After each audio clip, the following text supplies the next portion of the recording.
পেয়েছেন এবং কবে কি? গতকাল রাত্রিতেই শোকজের চিঠি পেয়েছিলাম।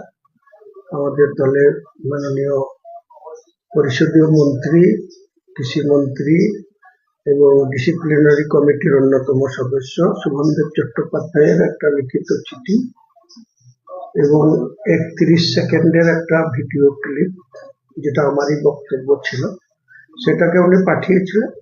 কাল রাত্রিতে পেয়েছি। আজকে সকাল 9টা 35 মধ্যে যথাযোগ্য মর্যাদার সঙ্গে, সম্মানের সঙ্গে সেই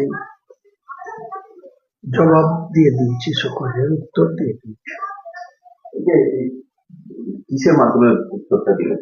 হয়তো আমাকে হোয়াটসঅ্যাপে পাঠিয়েছিলেন উনি, আমিও হোয়াটসঅ্যাপে পিডিএফ করে দিয়েছি ওনার নাম্বারে।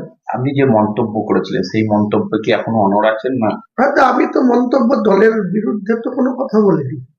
তৃণমূল কংগ্রেসের একজন বিধায়ক হিসেবে আমি তৃণমূল কংগ্রেসের নাম নিয়ে তো কোনো কথা বলিনি। আমাকে জাতিগতভাবে আক্রমণ করেছে বিরোধী দলনেতা শুভেন্দু অধিকারী, তাই আমি তাকে সেটা প্রতিহত করার চেষ্টা করেছি, সেটাকে অবস্ট্রাকশন করার চেষ্টা করেছি বা তার বিরোধিতা করেছি, এখনো করব।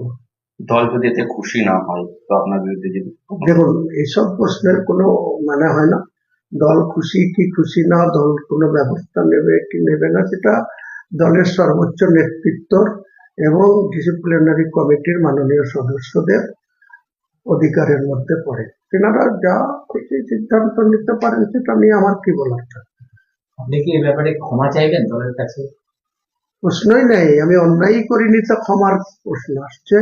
আমি তো যে শোকজ যে লেটার, সেই লেটারে যা কোয়ারি ছিল, যা বক্তব্য ছিল, সেই লাইনেই তাদের উত্তর দিয়ে দিচ্ছি। এখানে অন্যায় নেই, তাহলে অন্যায়ের প্রশ্ন আসবে কেন?